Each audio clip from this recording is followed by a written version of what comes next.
चुनाव के पहले जुमले बरसते हैं और ऐसे बरसते हैं जैसे लगता है कि बस आसमान से सोना बरसा, चांदी बरसा, क्या क्या बरसा।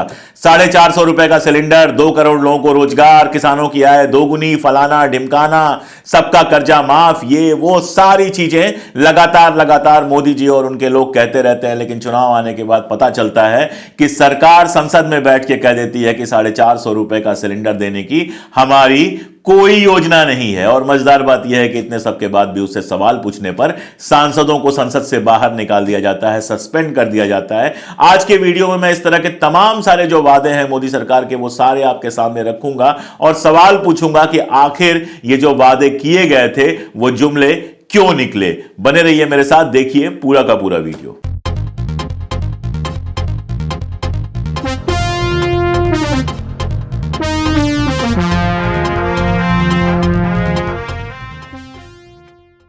तो 4 राज्यों के चुनाव हो गए, 3 में भाजपा जीत गई और ढेर सारे वादे किए गए थे। अब समय है देखने का कि वादे पूरे हो रहे हैं कि नहीं। सबसे मजेदार वादा जो था वो राजस्थान में 450 रुपए का सिलेंडर देने का था।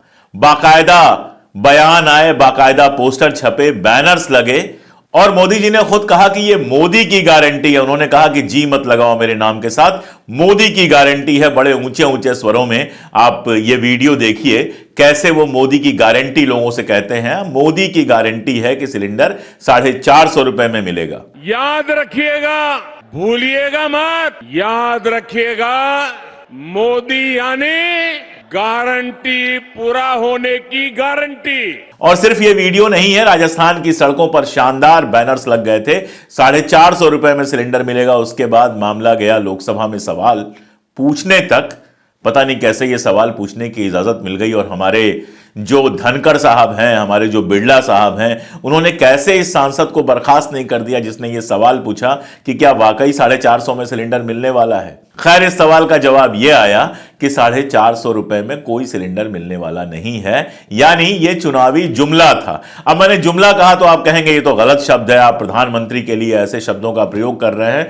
तो सुनिए कि जब मोदी जी ने वादा किया था 15-20 लाख रुपए देने का और उसके बाद अमित शाह जी ने बाकायदा इंटरव्यू देकर कहा था कि वो तो चुनावी जुमला था। सुन लीजिए। देखिए, ये जुमला है। किसी के अकाउंट में 15 लाख रुपया कभी नहीं जाता, वो उनको भी मालूम है और आपको भी मालूम है, देश की जनता को भी मालूम है। सुना आपने? तो अमित शाह जी कह रहे हैं कि ये चुनावी जुमला था, तो मैं नहीं कह रहा हूं। बेसिकली अमित शाह जी कह रहे हैं कि ये चुनावी जुमला था। और भारतीय जनता पार्टी लगातार ऐसे चुनावी जुमले देती रही है जिसको कभी भी जमीन पर उतारा नहीं गया है। 450 रुपए सिलेंडर का तो एक केस है। इसके पहले एक जुमला दिया गया था कि उत्तर प्रदेश में, और माननीय अमित शाह ने यह वादा किया था कि उत्तर प्रदेश में अगर भारतीय जनता पार्टी की सरकार बनती है तो दिवाली होली को फ्री सिलेंडर मिलेगा। एनडीए की सरकार बना दो, एक गैस जो आए ना दिवाली और होली पे, एक एक गैस आपको मुफ्त में भारत यूपी सरकार देने वाली है। सोरा वालों, लेकिन मिला? अगर यूपी के लोग सुन रहे हो मुझे, तो मुझे बताएं कि दिवाली होली पर उनको कितने फ्री सिलेंडर मिल गए। और सिर्फ इतना ही नहीं है कि दिवाली होली के फ्री सिलेंडर की बात थी, बात तो अपने मैनिफेस्टो में बाकायदा 2 करोड़ रोजगार हर साल देने की थी। लेकिन 2 करोड़ छोड़िए, कितने रोजगार मिले हैं अपने अगल बगल उठाकर देख लीजिए। जहां परीक्षा हुई है वहां पेपर लीक हो गया है, जहां पेपर लीक नहीं हुआ है वहां रिजल्ट नहीं आए हैं, जहां रिजल्ट आया है वहां मुकदमे हो गए हैं और भर्ती नहीं हो पा रही है। मध्य प्रदेश चुनाव से पहले पटवारियों की बंपर भर्ती निकली, लोग खुश हो गए। पटवारियों ने परीक्षा दिया, उसके बाद पता चला कि उसमें धांधली हो गई, उस रिजल्ट पर रोक लगा और आज तक पटवारियों की भर्ती नहीं हुई। और भी बहुत सारे जुमले हैं। मोदी जी ने कहा पक्का मकान सबको दिया जाएगा और पक्के मकान की पूरी परिभाषा बताई, सुनिए। हर गरीब परिवार को पक्का घर मिलेगा, ये मोदी की गारंटी है। घर मतलब सिर्फ 4 दीवारें नहीं, बल्कि उसमें बिजली भी है, गैस कनेक्शन भी है, टॉयलेट भी है, नल भी, और नल में जल भी है। पक्का मकान मिला गांव में सबको, सबके गांव में पक्का मकान बन गए और उन पक्का मकानों में बिजली लग गई, नल लग गया और नल में जल भी आ गया। और यह पक्का मकानों का वादा सिर्फ इस विधानसभा चुनाव के पहले नहीं किया गया है, इन पक्के मकानों का वादा 2014 से चल रहा है। और अपने गांव में जरा जाकर देखिए कि कितने लोगों के पक्के मकान बने हैं। पक्के मकान का मतलब होता है जिसमें दीवार भी पक्की हो और छत भी पक्की हो। तो ऐसे कितने मकान बने हैं वो जरा जाकर आप देख आइए। और सबसे मजेदार जो वादा मुझे लगता है, पता नहीं कैसे लोग भूल गए, कहा गया किसानों की आय दोगुनी कर दी जाएगी, मैनिफेस्टो में कहा गया। और मोदी जी ने किसानों के बीच में भाषण देते हुए बहुत विस्तार से बताया। उतना विस्तार तो आप ढूंढ के गूगल पे पढ़ लीजिएगा, लेकिन थोड़ा शार्ट में हमारे यहां देख लीजिए। देश के किसानों की आय दोगुनी करने का लक्ष्य लेकर के आगे बढ़ना है, किसानों को साथ लेकर के आगे बढ़ना है। तो मोदी जी कह रहे हैं कि किसानों की आय दोगुनी हो जाएगी। और यह भी कह रहे हैं कि बहुत सारे लोग कहते हैं कि यह बड़ा कठिन है, बड़ा मुश्किल है, लेकिन मोदी करके दिखाएगा। करके दिखाया। किसानों ने जब एमएसपी की मांग को लेकर, बाकी सारी मांग को लेकर दिल्ली में धरना दिया, तो आज जो धनखड़ जी हमारे जाट की बात कर रहे हैं कि मैं जाट हूं और किसान हूं, उनकी भी जबान नहीं खुली, बाकी लोगों की जबान जैसे खुली वो तो आपने देखा ही। ट्राल्स ने कह दिया ये किसान ही नहीं है।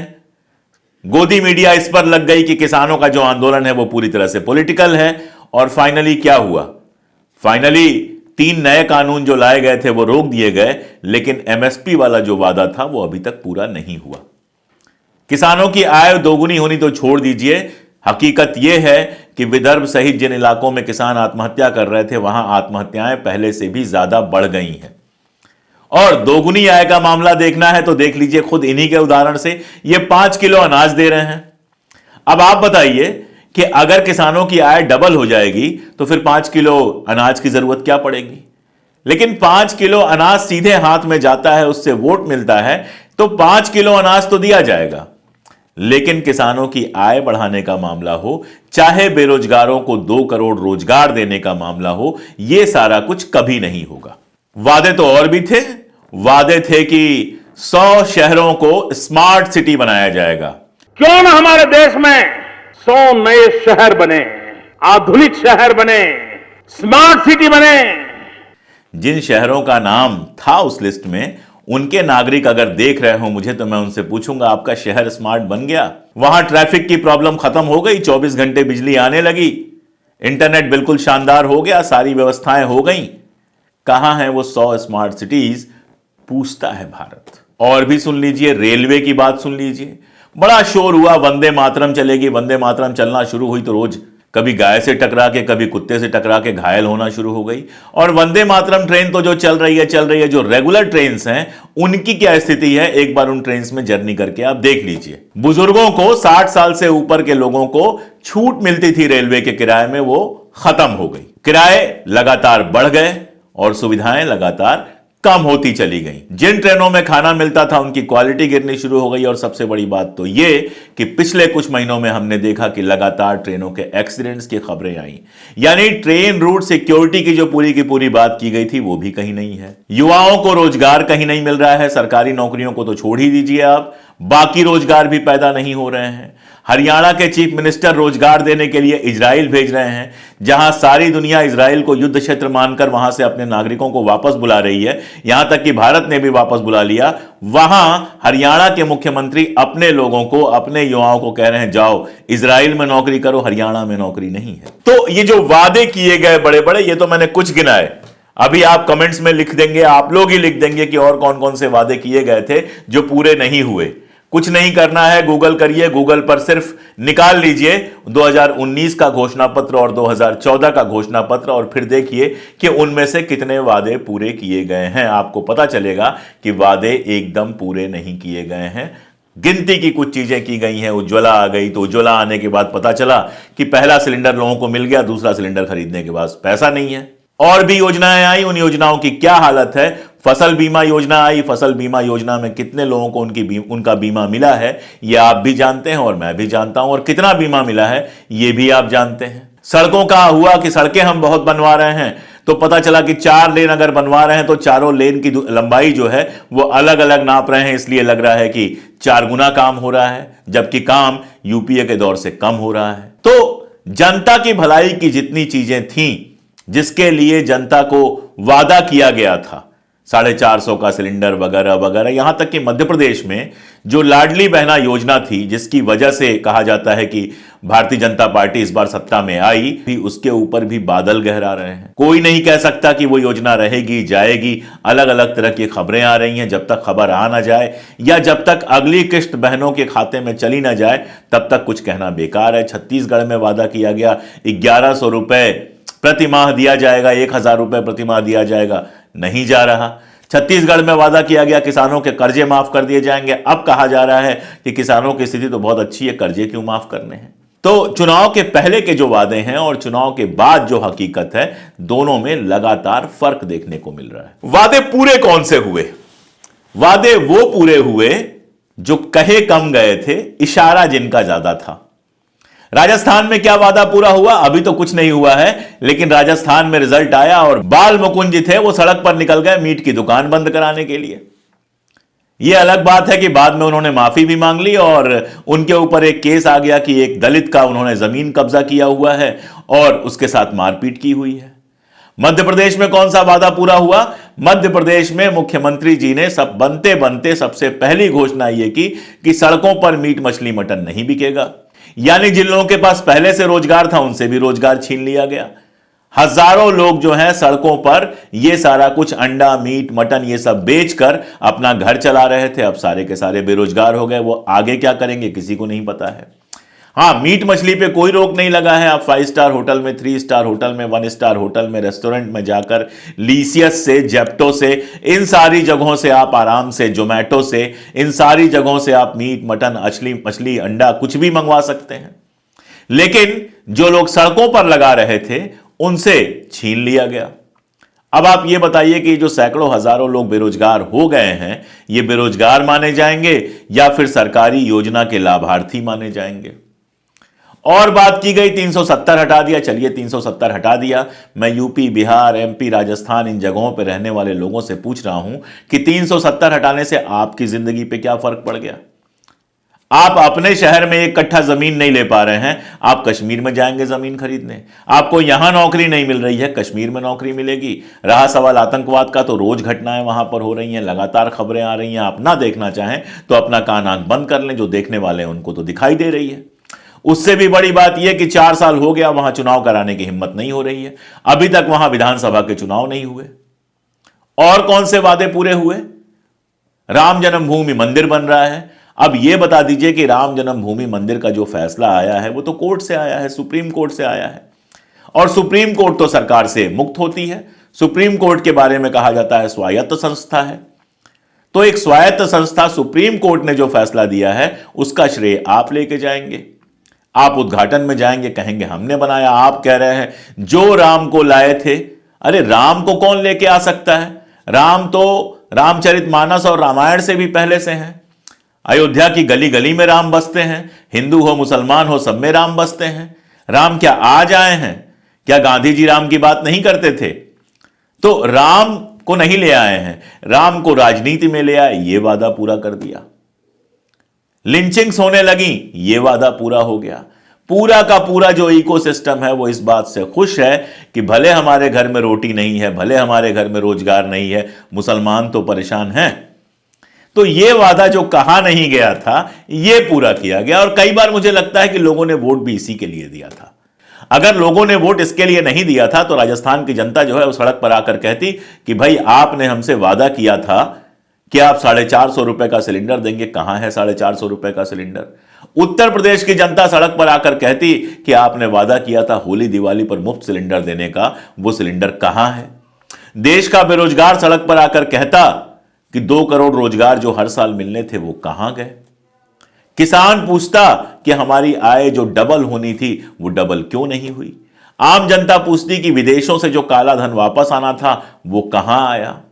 और सवाल यह भी पूछती कि जब सारे देश में न बेरोजगारी दूर हो पा रही है, न गरीबी दूर हो पा रही है, न किसानों की आय बढ़ पा रही है, न लोगों की आय बढ़ पा रही है, तो अदानी साहब की आय लगातार कैसे बढ़ती जा रही है? जनता सवाल पूछ लेती कि भाई ऐसा क्या जादू है अदानी में कि सारे पोर्ट उनको दे दिए, सारे हवाई अड्डे उनको दिए जा रहे हैं, जितने टेंडर्स हो रहे हैं सब में वही निकल रहे हैं अकेले अकेले। यहां तक कि मुंबई में जो धारावी की झोपड़पट्टी है उसके रीडेवलपमेंट का काम भी अदानी को दे दिया गया, जिसका जबरदस्त विरोध हो रहा है। तो धारावी की झोपड़पट्टी हो या फिर पॉश कॉलोनी हो या पोर्ट हो या हवाई अड्डा हो या रेलवे स्टेशन हो या फिर कोयले की खदान हो या स्पेक्ट्रम हो या ये हो या वो हो, देश में जितना कुछ लाभ पैदा करने वाला है वो सारा कुछ अदानी को मिल रहा है। और आपको क्या मिल रहा है? आपको मिल रहा है कि अब्दुल की चूड़ी टाइट है। आप सिर्फ इसी पागलपन में खुश हैं कि चलिए मुसलमान परेशान हैं, और मजे में कौन है? ना आप मजे में हैं, ना मुसलमान मजे में है, ना आम इंसान मजे में है। मजे में अडानी और उसके जैसे लोग हैं जिनके लिए लगातार सुविधाएं मिल रही हैं, और जब पकड़े जा रहे हैं तो जाके विदेश में बैठ जा रहे हैं। नाम गिराने पर हो सकता है कि ये वीडियो ही रोक दिया जाए।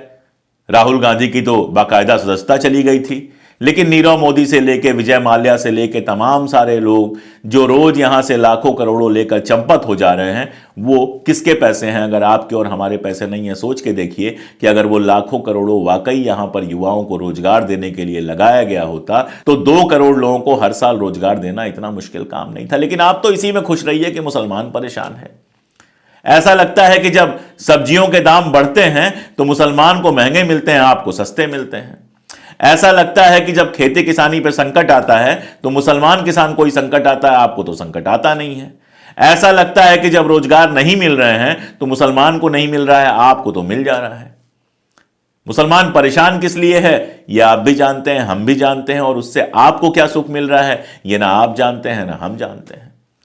तो ये जो पर पीड़ा का सुख है, ये जो दूसरों को परेशान देखकर होने वाला सुख है, उसमें आप अपना रोजगार, अपना सारा कुछ, अपने सारे अधिकार गंवाते चले जा रहे हैं। और सरकार और नरेंद्र मोदी जी फिर आएंगे, फिर बड़े बड़े वादे करेंगे, आप तालियां बजाइएगा और चुनाव के बाद वो वादे भूल जाएंगे। आप अब्दुल को टाइट करने में मस्त हो जाइएगा। खैर, किसी भी देश में जिम्मेदार जनता वो होती है जो सरकार से सवाल पूछती है। यहां तो सांसद सवाल पूछ रहे हैं तो उनको सस्पेंड कर दिया जा रहा है, कोई और सवाल पूछे तो जेल में डाल दिया जा रहा है। और आप तो क्या सवाल पूछेंगे?